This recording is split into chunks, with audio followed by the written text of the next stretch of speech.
And మీ నిజాయితీ మిమ్మల్ని ఇంత దూరం తీసుకొచ్చింది అంటే ఎంతవరకు కరెక్ట్ అంటారు? తెలియదు సార్, నేనైతే నిజాయితీగా ఉంటాను. ఆహా. ఎందుకంటే ఇప్పుడు గవర్నమెంట్ జాబ్ అంటేనే ఓకే వీళ్ళకి చాలా ఆస్తి వెనకేసుకునే అవకాశం ఉంటుంది అంటారు. Yes sir.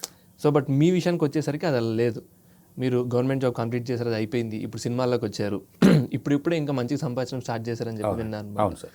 సో అందుకనేసి ఈ క్వశ్చన్ అడిగాను, అది ఎంతవరకు కరెక్ట్ అనేసి అంటే. కావచ్చు సార్, నేను 100% నిజాయితీగా ఉంటాను.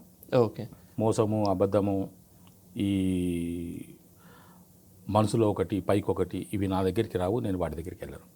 బట్ ఇండస్ట్రీలో అవంతా ఉంటాయి కదా సార్. కుదరదు సార్, ఓకే. కుదరదు. కానీ నా దారిలో నేను వెళ్తున్నాను.